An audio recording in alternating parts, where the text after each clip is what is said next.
All right, welcome. Thank you for those of you showing up for as the busy holiday season is starting. Before I introduce our speakers, just a couple of announcements. Our next Grand Rounds is January 4th. The speaker will be Marty Schulte, speaking on the topic of dementia and finances. Our next scheduled Journal Club is not until March 14th over Zoom. Dr. Tietz and Dr. Lum will be presenting. To be announced, we may have one in February, so just keep checking your emails. Following today's Grand Rounds, you'll receive an email with a link to the recording of today's presentation. Also included in the email will be a link to an online evaluation. Please submit questions in the chat or Q&A boxes anytime during this presentation. So without further ado, I would like to introduce the dynamic duo, former colleagues of mine. Dr. Harrison Bloom is a clinical associate professor of geriatrics in the Brookdale Department of Geriatrics and Palliative Care Medicine at the Icahn School of Medicine of Mount Sinai in New York. He has extensive experience working internationally, having served as the founding director of the International Education and Consultation Service for the International Longevity Center USA, founded in the 90s by Dr. Bob Butler. He is currently the co-director of the Kisoro Elders Project of Doctors for Global Health in Uganda, which he and Dr. Patricia Bloom will be speaking about today. Patricia Bloom is a clinical associate professor of geriatrics, also at the Icahn School of Medicine at Mount Sinai, and a past vice chair of the Brookdale Department of Geriatrics and Palliative Medicine at Mount Sinai Medical Center in New York, and previously the director of integrative health for the Martha Stewart Center of Living at the Mount Sinai Medical Center. She also previously served as an associate director of the internal medicine at St. Luke's Roosevelt Hospital, which is now part of Mount Sinai at Morningside. She is currently a consultant at Mount Sinai, a mindfulness teacher in New York, and co-director of the Kisoro Elders Project. And without further ado, I will bring them up to give us an exciting presentation on what they've been doing internationally.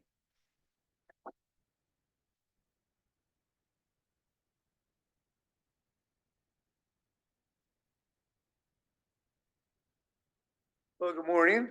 It is nice to be here. We come really basically to visit our daughter and her family, which is a lot of fun.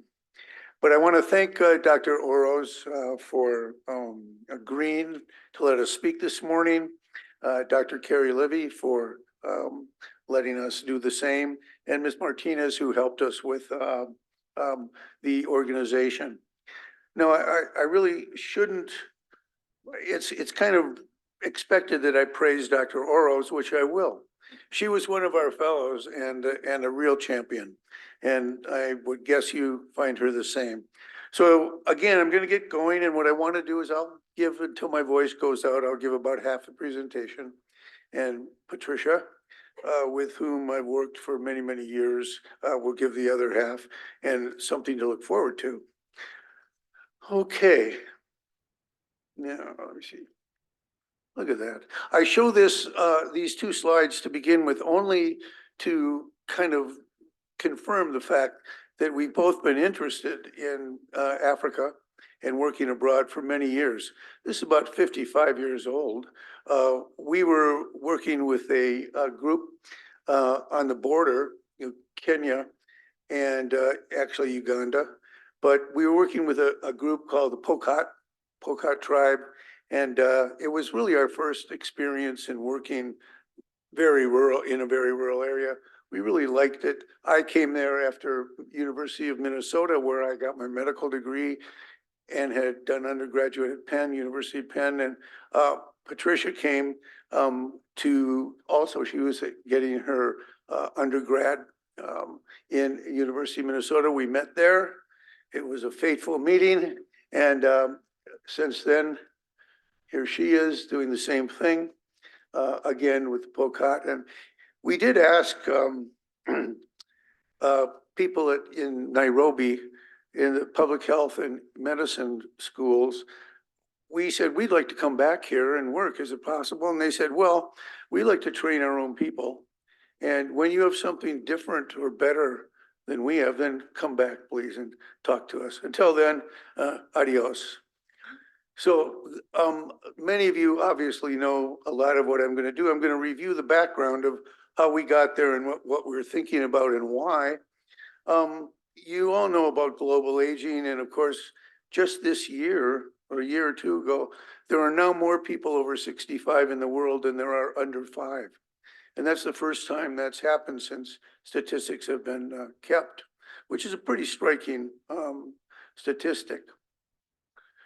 And you know about the huge demographic change, but you may or may not be aware that with the projection of older people, over age 60, 80% will be in developing countries by 2050. I mean, that is a huge change, as I'm sure you're all aware, which is why there's such a demand for geriatric medicine. Back to Uganda now. Uganda is a relatively small country. It's not tiny, but it's small. 90% of people there still live in rural areas. The rural areas are poor. They lack care services and economic opportunity. That's not too different from rural areas in many places in the world. They depend on subsistence farming, 79%. Subsistence farming means essentially day to day, that you essentially grow enough or can barter enough to trade or to have and to eat daily. 29% live in abject poverty, which is less than $2 a day. And interestingly, 72% of Ugandans are household heads. And one of the things we like and we've liked to emphasize throughout our career is that older people, and I'm sure you'd agree with this, and if you don't, you should, basically what happens is that they are head of household, they contribute a tremendous amount to their communities, and yet people always think of older people as needing help, as essentially being disabled or handicapped or challenged in one area. And in fact, the older Ugandans, like many people, basically help their families, help the communities, and they farm. They farm until they can't walk anymore, basically. And I'll show you where they farm in a moment, which is difficult to get to unless you're an older person in Uganda. Well, what about barriers to healthcare? Again, in sub-Saharan Africa, not just in Uganda, people don't necessarily have someone to take them to the clinic or to the doctor. And if they do, it costs a lot to walk there. They may have to pay depending on the country or the region they're in. And the quality of care may or may not be very good. It's probably not, because there's a lot of age insensitivity in many African countries. Not too different from here in some ways, but the older people are neglected, no question about it. And we're hoping, along with many others, to change that.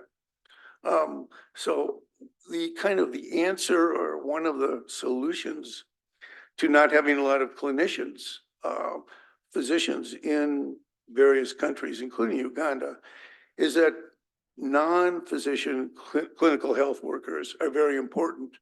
We have worked with clinical nurse practitioners for years and years, and have found that it's very, very useful, very helpful. And I think that they, by and large, do an excellent job, whether they're nurse practitioners or physician's assistants, PAs. It certainly costs less to train them. They're more likely to remain in their own country. One of the big problems with physicians who are trained in Africa in general is that they want to go where they can do what they were taught to do, which is essentially use high-tech medicine, most rural areas don't have high-tech medicine, so they leave, they come to the US or England or something like that. And basically efforts to give Social Security type support have not succeeded in many places because there just isn't enough money as the population ages. And I'm sure you'd agree with me that it's much more important to build your third supersonic jet than it is to fund healthcare. My first sarcastic remark of the morning.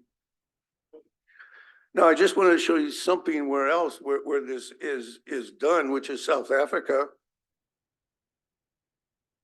I had I was working there for a while, and this group, GAPA, Grandmothers Against Poverty and AIDS, is a good idea of what a community organization can be. Now, to be a member of this, you had to be a grandma, and you had to have someone in your family that had HIV or HIV/AIDS. And of course, unfortunately, that was easy to do in South Africa. And in fact, as you know, what's happened in different places, particularly in Africa, are the middle generation, the parents in their 20s and 30s have HIV and become unable to take care of their kids. So the grandparents are the ones who take care of their kids. They educate them, talk about safety, they patrol their neighborhoods. Very, very interesting and important organization.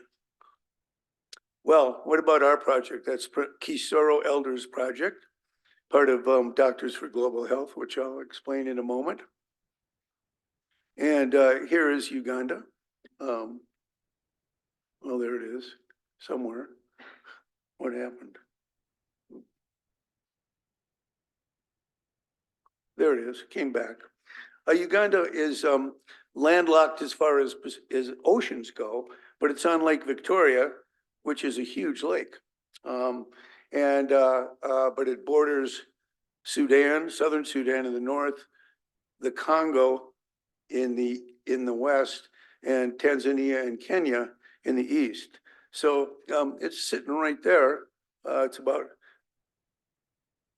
here is a better idea of it. And the extreme southwest in this corner down here is where we are.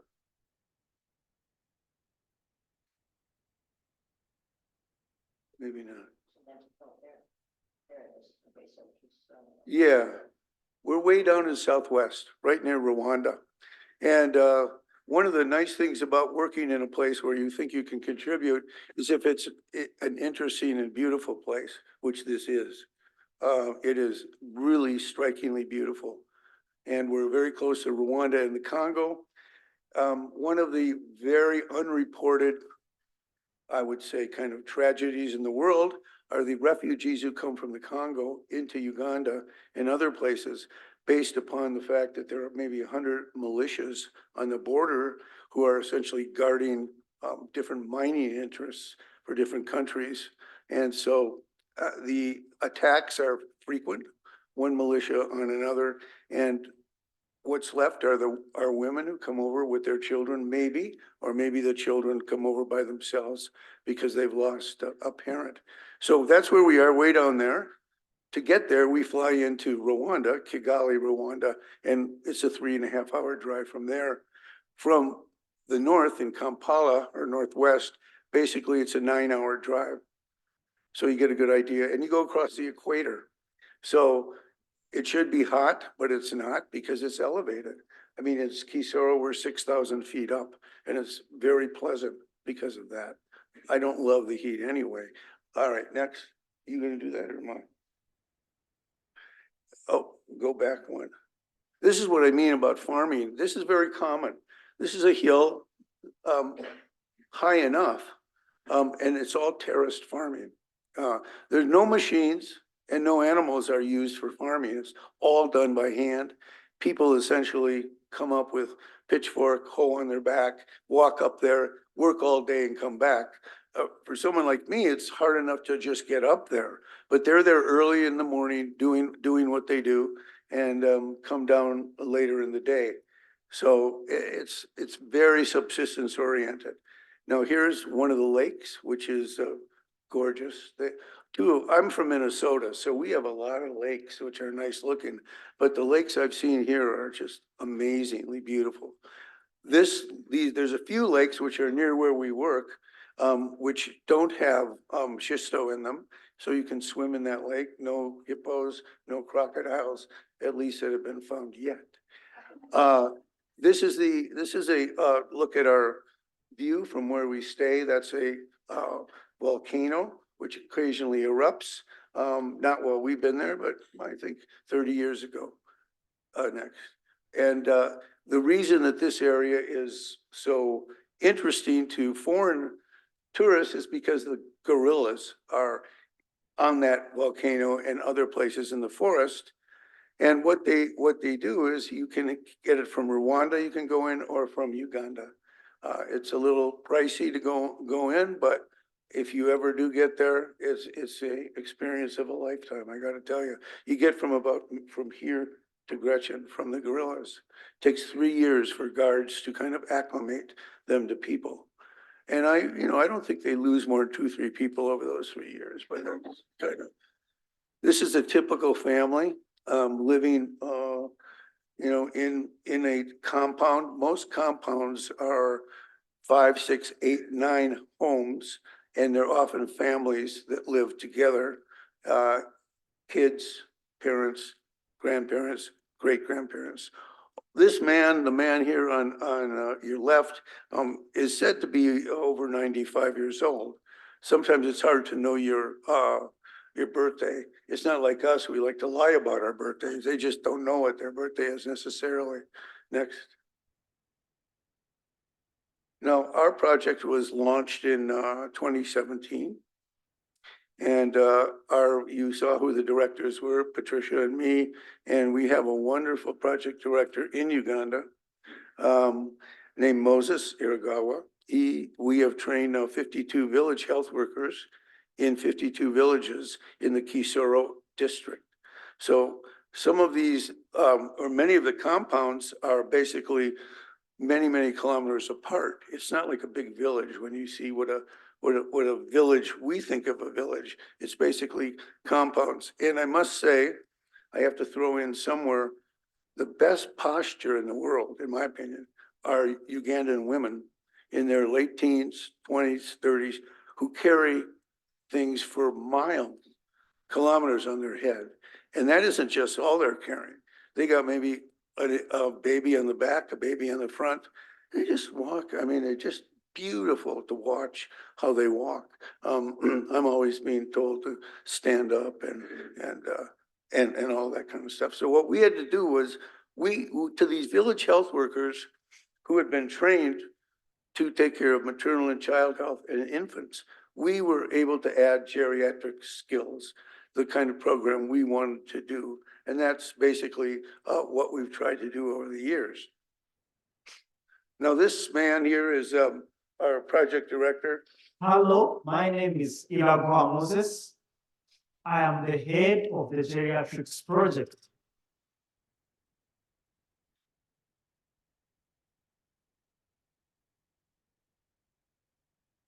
The Geriatrics project is a project that we started in 2017 under the guidance and leadership of Doctors Harrison and Patricia Broom.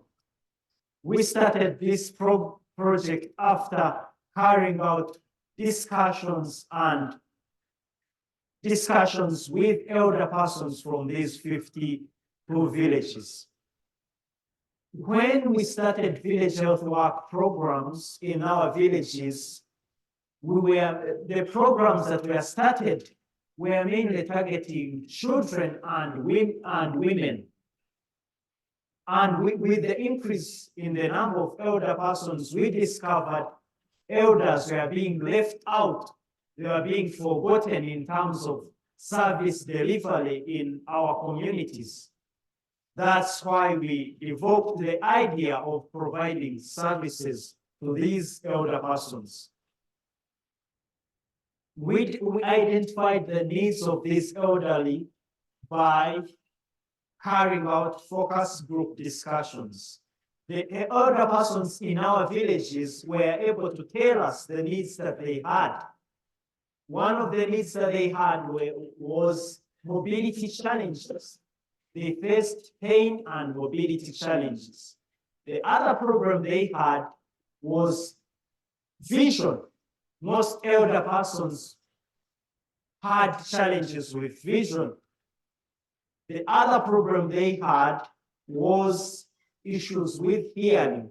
The other problem they had was depression and dementia due to the many challenges they face in their families. So those are the things we identified, and we are able to train village health workers to serve those needs, because village health workers are in the villages and they can be able to access and reach out to these elder persons.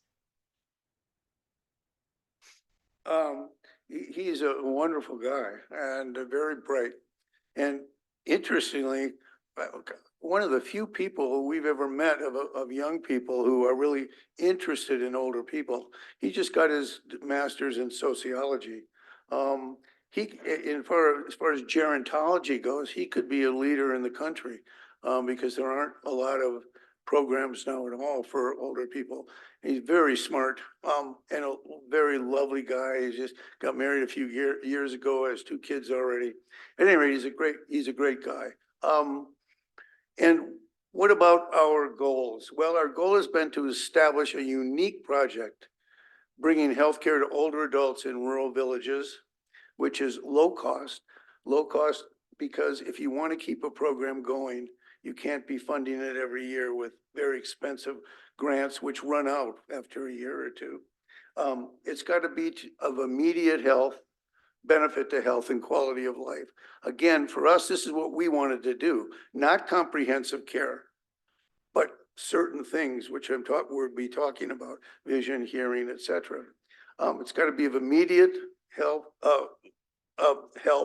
and it has to be sustainable by Ugandan health professionals and village health workers. And we have hoped it would be an exportable model to other places which might want to look at taking up a similar program. I think I'm gonna, yeah, okay. This was one of our focus groups. I went over in 2016 or 17 with the idea of talking to 4 or 5 people in each village. And this is what turned up, 40, 50, 60 people for us to talk with. There was immediate interest. One of the things, the most important thing, when we asked, what is it that you would like if we can help you? And they said, we want to know, are you going to come back? Are you going to come back, routinely, or are you going to come back after a year and drive away with your beautiful Land Rover and not come back? Well, we couldn't drive away in our beautiful Land Rover because we didn't have one. We basically got out there by 4-wheel drive cars and walking. But there were a lot of good things that came out of these focus groups. Very important that it looked as if they did think that vision, hearing, mobility, depression, dementia were important issues. And these are things we looked at to say, you know what? If we can take care of some of these problems right there on the spot, people's quality of life is going to increase dramatically. And so far, that's what we found. Next. These were our first group of health workers, village health workers, and they were selected by their communities to be village health workers. And they were a wonderful bunch. They're still working with us. This is the next year where we did 12 village health workers. And then finally, this is our group, 52 villages, where people were given, and Patricia will show you what's in our little bag of tricks. But this was the group. Now, I need to say that the infrastructure where we went was there. That made a big difference. In other words, these village health workers had been trained to do a number of things, as I said, with maternal and child and middle-aged individuals. Had that not been there, it would be difficult to start a program from scratch can be done, and there's other places that have kind of something like this. But the infrastructure was important, and it's been a big help.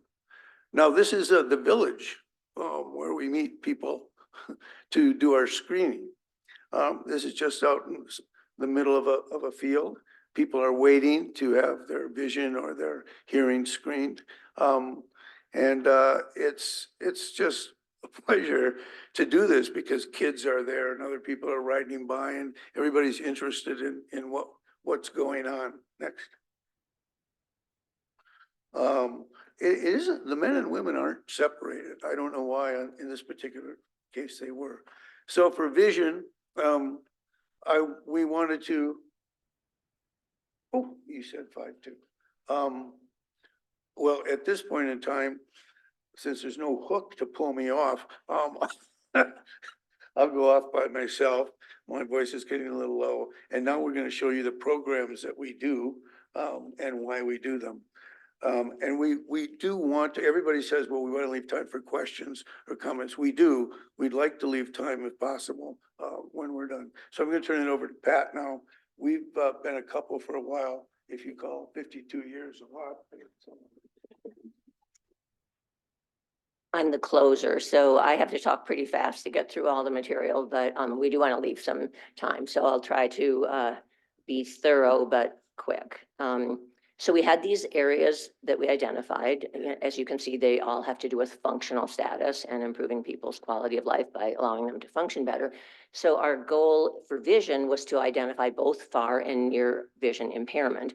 As you can see, it's much easier to do something about near vision impairment. And for far vision, that's something that we're working on. Actually, this year, we're going to start a new initiative for cataract extractions. But we wanted to be able to dispense near vision glasses. You know, they're very inexpensive. We bring them over from the dollar store.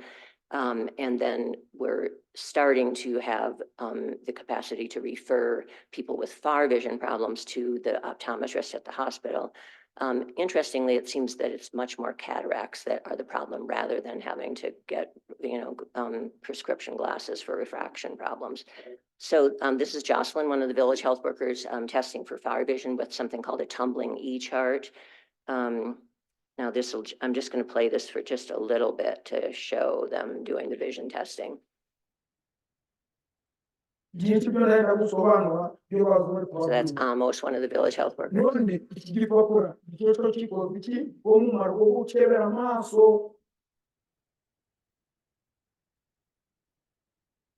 So you don't have to know the alphabet to be able to, respond to this chart. Just have to show which way the fingers are pointing.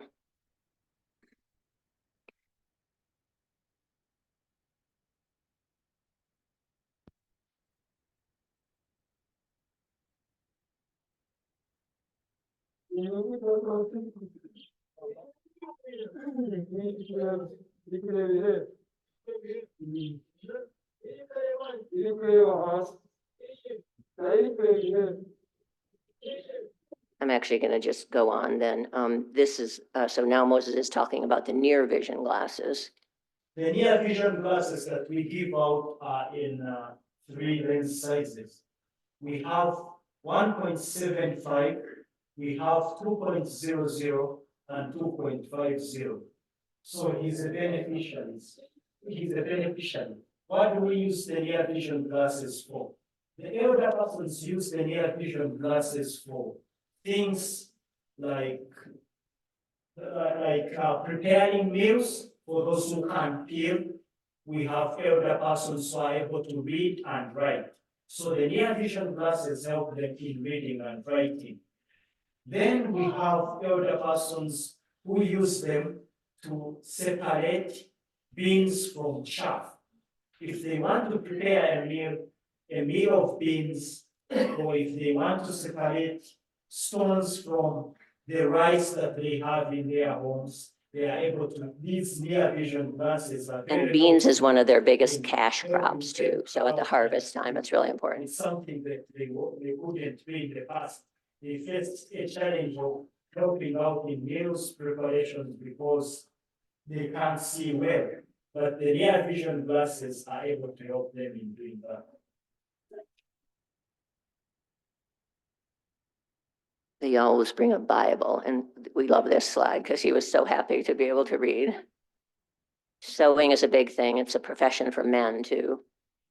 And this is really helpful at Harvard. They can, even if they can't dig anymore, they can be helpful to their families by sorting the beans from the rocks now that they have their glasses. So here are a group of people that are very happy. They've just all gotten their reading glasses. Okay. So going on to hearing, it was a goal to identify hearing loss. Now, here's where I'm not sure. Do you still learn how to do the whisper test in geriatrics, right? Remember that? Arm's length away, you whisper 4 words, these simple tests that we learned, but now we don't have to use them here anymore, right? But they're very helpful. It's a validated test. If you can repeat 3 or 4 words, your hearing is considered to be normal. Less than that, it's considered to be abnormal. So in terms of reversible causes of hearing loss, of course, there's many things that cause hearing loss, but one of the things that you can do is to take out earwax. And we thought this was something that village health workers could do. Although it is a relatively difficult skill, but they have been able to achieve it. And then I'll show you, we have these very cool bulbs listenators. They're sort of based on the old idea of the ear horn. Just serendipitously, a friend of ours has an association with someone that deals with products in Asia. These are very, very inexpensive. Hearing aids here in the States cost several $1,000s. These go for about $10, and we were given a huge supply of them for free. So basically, you just plug this into the person's ear who has difficulty hearing, speak into the horn, and it magnifies the hearing a lot. So it's not good in crowded rooms. It's not good, but it's good for one-on-one. And generally, it's situations that are kind of quality that they're it really makes a world of difference. If anyone who wants to try it out can when we're done. And then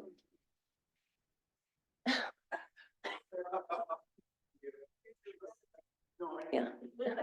So, and then also to teach people how to communicate, with people with hearing loss. So let's see. All right, let's just play a little bit of this.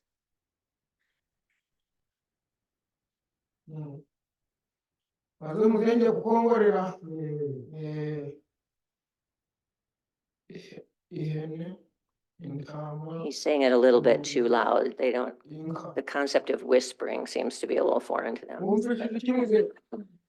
No, it's seriously, we really have to try to teach them how you whisper.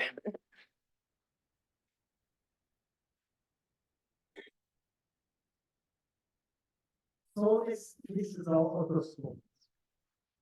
I think I'm going to just pause it there just to show you. So these otoscopes you can buy on the so they work well enough to see, so they have to learn what this wax effect can look like. And then if someone has wax affected, they try to wash it out and put that stuff in there. So then they send the bills up the fruit comes by for 3 days and go. Water works pretty well. But then this is like the most expensive thing they get, but it's very cool. And it's you can just watch and see it sprays the water in 3 directions. See that? Really quite effective. And also, we were worried about damage to the drum. So this particular tip, you can't push it in with a gear, so you won't damage the drum. And you get a pretty powerful lockout from that gear and that spread. So that's what they use for washing wax out. And it's interesting, a lot of people want to have their wax washed out, and they almost always say that it helps their hearing. I mean, it's just kind of anecdotal, but they really say that it improves their hearing. I think I'll skip over the, just in the interest of time. For elder persons with Well, problems, we have what we call a listenator. This is I'm going to skip just for the interest of time. So here's a village health worker inspecting for wax. And the hearing is the hardest skills that they have to learn, but they really do, with coaching from Moses, and then they pick it up. So that's been great.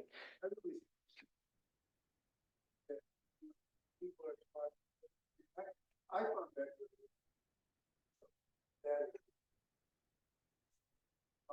but it's just amazing what people can do. How they do them, what they want. Absolutely.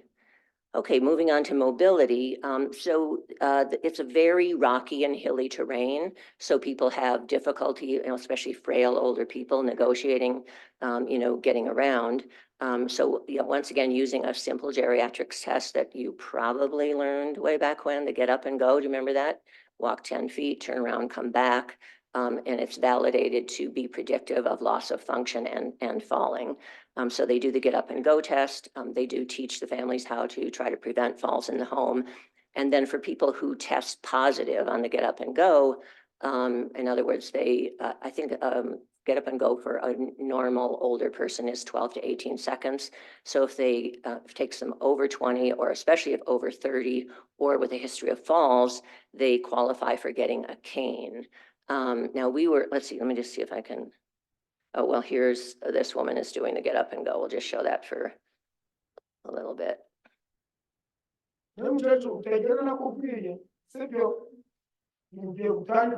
So each village health worker gets a stopwatch as well and a tape measure to measure the distance.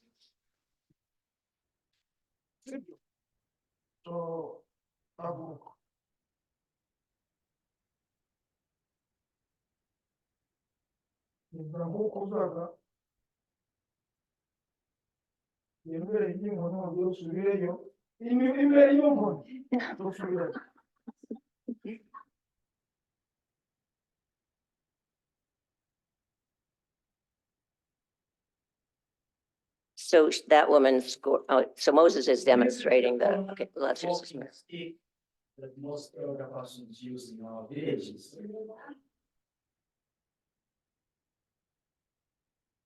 The challenge with this walking stick is because it doesn't give enough support to an elder person. Once someone slips or slides, it's not able to support them, which this cane that we have supports, because it has the pistol grip that helps them. And the local carpenter makes these canes, so we've essentially provided him with a job because he makes a lot of them. And you remember how you have to measure up to the wrist crease to have it be the proper height.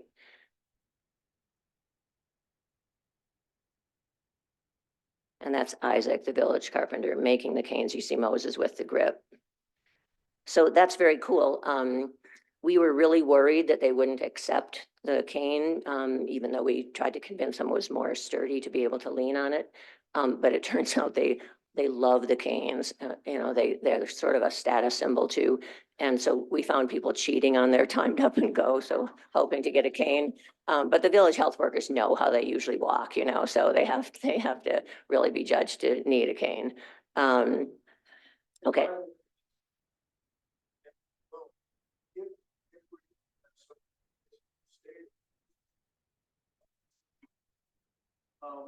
Or they fall in the past week, Or they use the walking stick for the get up and go, right, thank you. So pain is a really big issue. As you could see, farming is essentially digging your whole life. So everyone has musculoskeletal pain. The women carry these heavy loads on their head. So pain is ubiquitous. Almost none of the older people have ever used any pain medicine, even though it's very inexpensive for us. You can see $100 buys 15,000 paracetamol tablets. It's Tylenol, acetaminophen, but they haven't ever been able to afford even that. So the vast majority of people do report that for musculoskeletal pain, paracetamol helps them, and they really love it.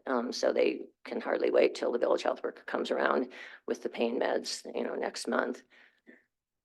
So then just moving on to depression, the village health workers are taught to use the PHQ-9. I think, are you familiar with that as a screening tool?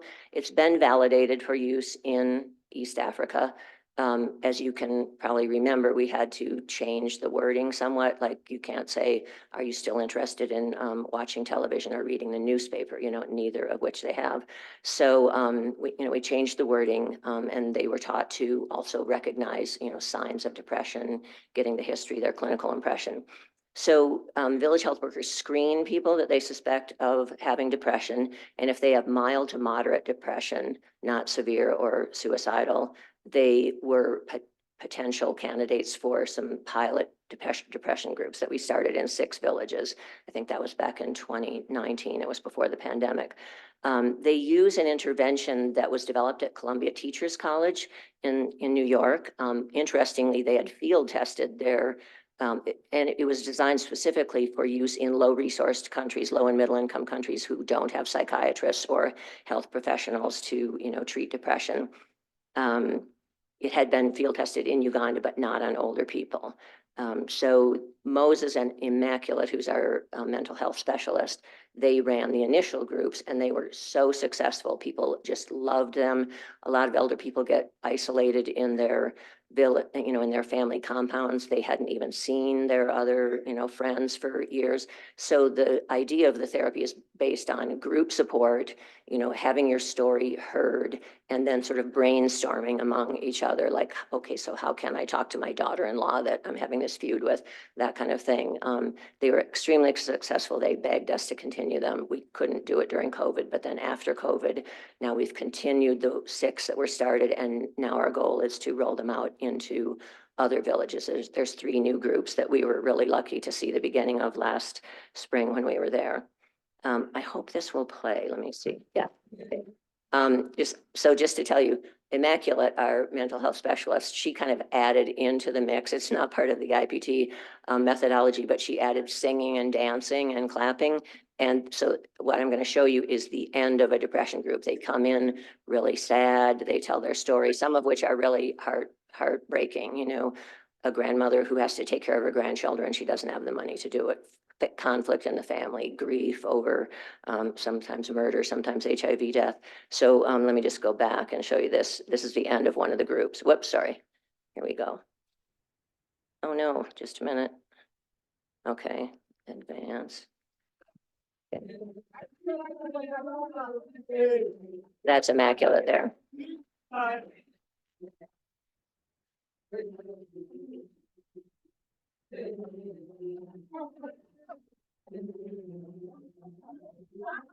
So it's really just amazing to see these people, having some joy and happiness.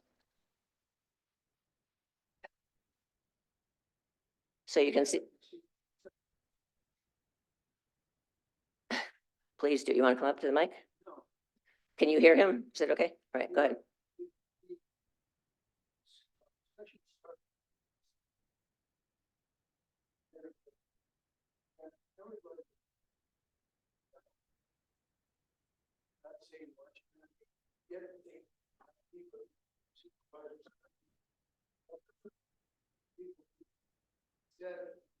Someone else had, they essentially talked it out, to see how they can help them. To be part of these groups is very moving, I have to tell you. And we get the translation from Moses. To hear what people say and be part of that is extraordinary. And then to get the dance. So I don't know if the people on Zoom could hear that, but just saying how moving it is to watch this really sort of transformation from being very kind of down and glum to being able at least to have some moments of joy and happiness. And that really is so meaningful to them. So the last initiative to tell you about deals with issues of social isolation, being in the dark at night. It was a very serendipitous thing that happened. We met up with someone from a Solar Light Initiative who referred us to this group in Buffalo, Let There Be Light International, and they started donating lights to us. It comes through a group called Solar Health Uganda because there's major health implications as well. Older people either sit in the dark after 6 o'clock at night, which is when the sun goes down near the equator, or they use kerosene candles, which are very dangerous. There's a lot of house fires, bad respiratory disease because of smoke in the house. So it's a goal to try to, provide lighting for people who are what is said to be energy poverty. One of Harrison's old girlfriends has been extremely generous to us and has allowed us to provide a solar light. And I'll show you this. This is the light. incredibly cool. It has a charging panel that you can aim at the sun during the day. Once it's charged up, you get 72 hours of a night light level of light, 12 hours of this intensity, and 6 hours of this, which is enough to light up the interior of a small home at night. So these are just, I mean, treasured possessions. When people get these, they just love them. So that's been a very, very popular. Game changer. I think it's It is, it's very transformational, yeah. Oops. So this is really game changer. So this is Moses showing Janina, one of the village health workers, how to charge the panels. I'm not going to show this slide just because we're running out of time, but this is a very moving little vignette. This grandmother cares for her. The granddaughter stays with her at night, kind of to provide her with companionship, but the little girl has epilepsy. So now the light is able to let her feel better about being able to check on her. And she expresses how grateful she is for having the light. Oh, well, let's see, let me keep going. So here's a woman who's very happy with her light. Okay, so since we began the program in 2018, this is what we've been able to accomplish. There's approximately a little less than 4,000 elders in the 52 villages. So a lot of people have gotten reading glasses, people with profound hearing loss, 92 people have gotten listenators, 690 people have had earwax removed, 671 canes. Almost everyone has gotten paracetamol. There's 69 people that have been treated in depression groups, that first 6, and now there's 3 new groups starting, and some more new groups are going to be starting soon. Another initiative for pain that we were able to begin this year, there's an acupuncturist at the district hospital, a really great guy named Samson, who was trained by an American acupuncturist, and he goes out to the villages to do acupuncture for people who have pain that's been refractory to paracetamol, and that's been extremely popular as well. And then 1,746 people getting solar lights. Just to tell you about a small initiative, well, not so small, it was actually a big initiative. We conducted a census of every older person in the village back in 2022. In 49 villages, we wanted to find out who is out there, identify all the older people, some who hadn't come forward for screening. Also to assess their living situation, whether they lived alone, some things like that. And then you remember the CATS ADL scale. The census taker, who was a village health worker, assessed their dependence or independence in ADLs. And then Moses and Harrison and I developed what we called a contributive function scale, which assessed to what extent they were helpful to their families and communities. It included helping with farming, childcare, food preparation, family decision-making, and community meetings. And basically what we are hoping to show is that even though people have functional needs, they're still extremely helpful and contributing members of their community, which in fact the census did show. And I'll just point out a couple of things. There's some really old people in the villages, even over 105 years old. There's a pretty high level of independence, except interestingly and surprisingly to the village health workers, how incontinence is sort of a taboo subject. They discovered that there were a lot of incontinent people that they weren't aware of. So going forward this year, we're starting an incontinence project to do education. And we can't do the workup, so we can do over here, but we can educate and possibly develop some washable incontinence products, reusable. There's, a certain level of dependence. Interestingly, people who live alone, 35% are dependent in one ADL and 7% in 2 or more. But you can see that 81% of older people contribute to 5 or 6 of the contributive functions. That's a really high level of involvement. So in fact, it did show what we were hoping to show, that it's, the message is older people should be taken care of because they're important to their families and communities. Just to mention, the VHWs in this project, unlike other community health worker projects that have not been successful, one of the reasons this is successful is because they're paid for their work. They get a small stipend. You can see, for instance, if they provide reading glasses, it's 28 cents. It's hard to translate what that means in their amount of money, but you can see that the amount of money they earn from their village health worker work is about $237 a year. In addition, they're all doing farming too. But this adds on in a significant way to their family's economy. The goal of our project was to add 30% to their earnings, and we're getting close to that with the stipends they make for geriatric tasks. So in summary, our goal has been to establish a project that we really do think is quite unique, that is low cost, provides immediate benefit to both health and quality of life. We're not going to be able to keep going over there. Who knows? We're going to go as long as we can, but the important thing is that it has to be able to be carried on by Ugandans and, the village health workers with Moses and the staff. We're just hiring an assistant for him this year.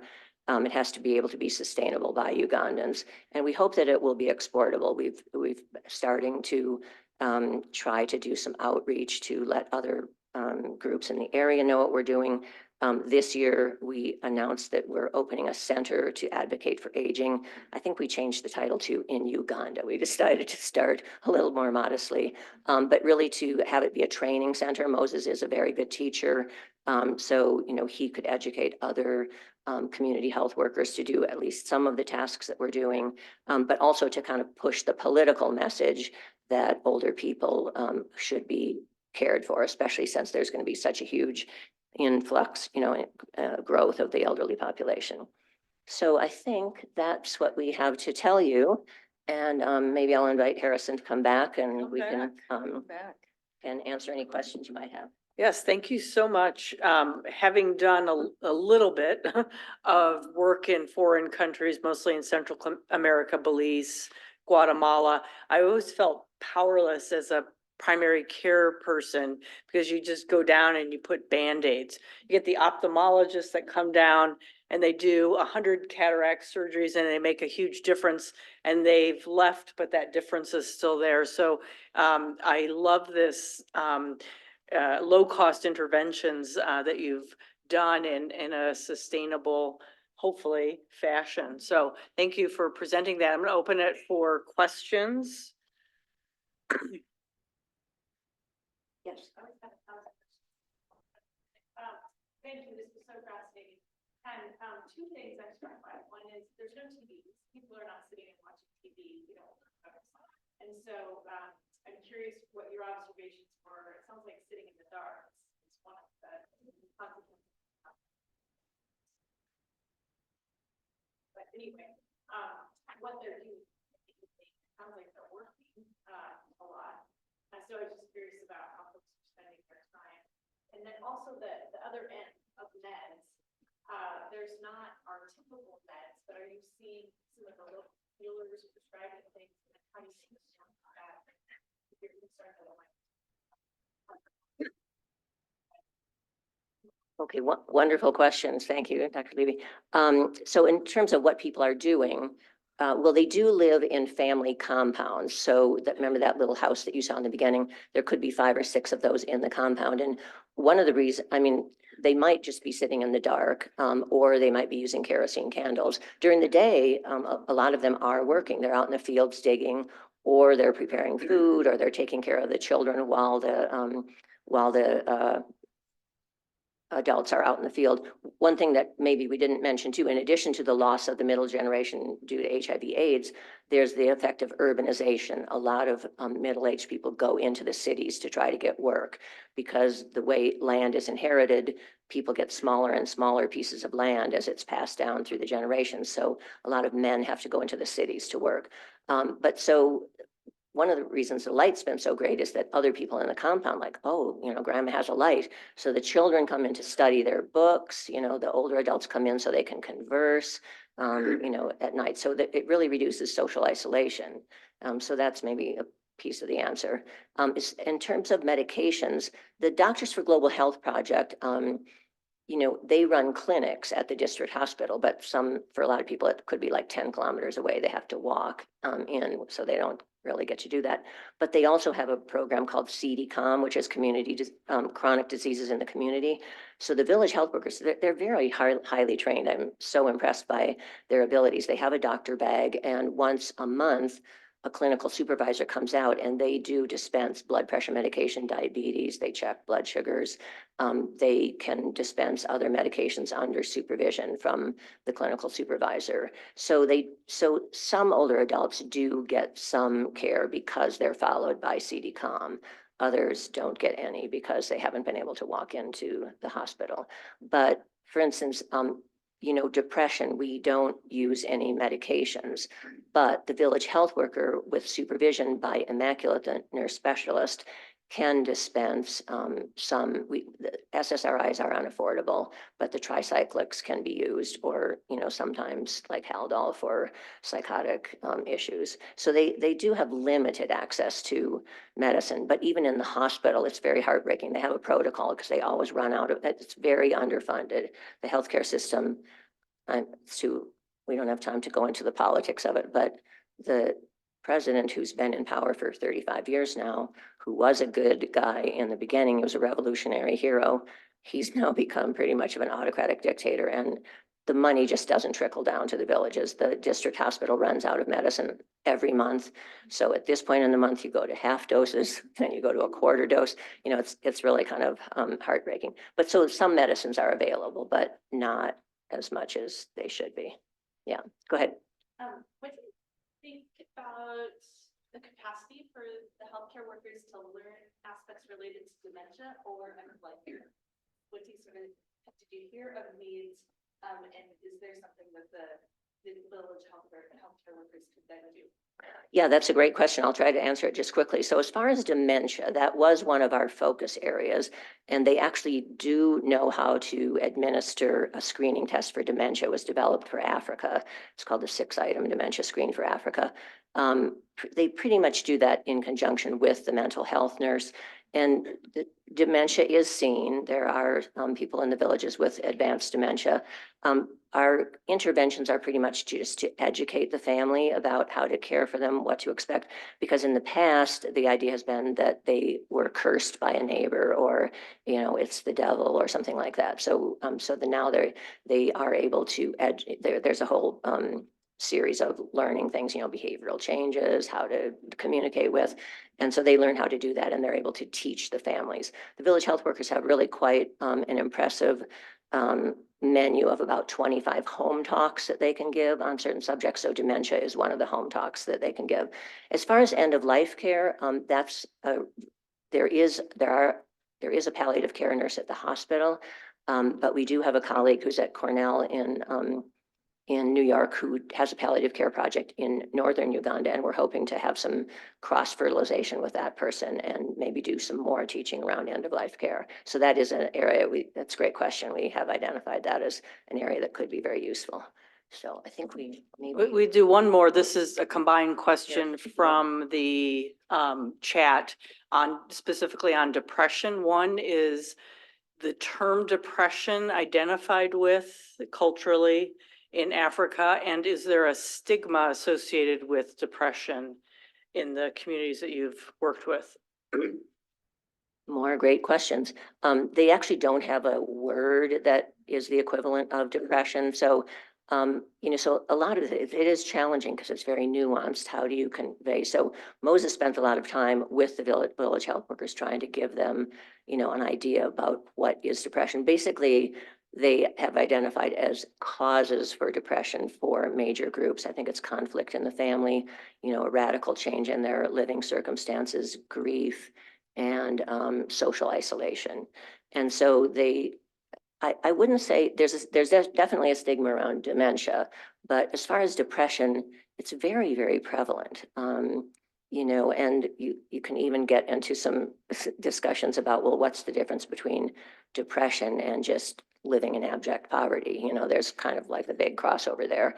But I think the village health workers do a pretty good job of explaining, why you might be feeling low, and here's some things that we can do to help, support you, to give you the group support, and it's very practically oriented. Like, what are some, they kind of brainstorm, what are some practical things we could do to improve the situation?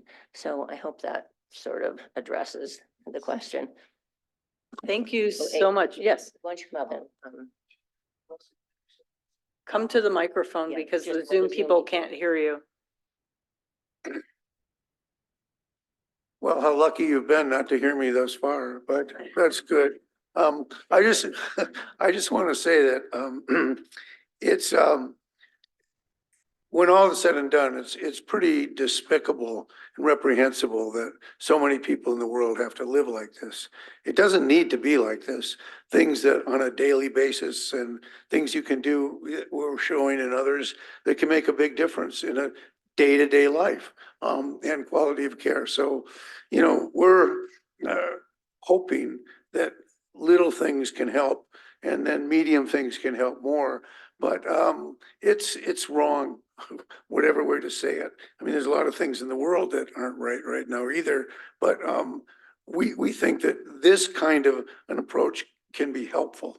You don't have to live without light, without sanitary conditions. We really don't have to, but we do, many, over half the world probably. Thank you so much. There were a few people that wanted to discuss with you on the chat. We'll try to hook you up with some emails because of kind of related projects. And then my vote for the favorite in the little toolbox there is the Listenator. Second would be the light, but I love that Listenator. Thank you so much for joining us. We just have one very quick last thing. I know we're over, but in March, I believe, we have Ann Basting coming. She's written a book called Creative Care, and we will be giving out the book as a prize to those of you who are here in person. And we have all of you who are here, your names, and I'm going to pick them out of the cup. And the first person who wins Creative Care is Mandy. You'll get a copy of the book. I just finished it this morning. It is so inspiring. It is so excellent. I'll probably cry trying to just talk about it. It's really something, and I encourage you to check it out. And thank you. This is just also very, very, very inspiring. Thank you for your good work. Everyone, and I give the appreciation to Carrie, former division.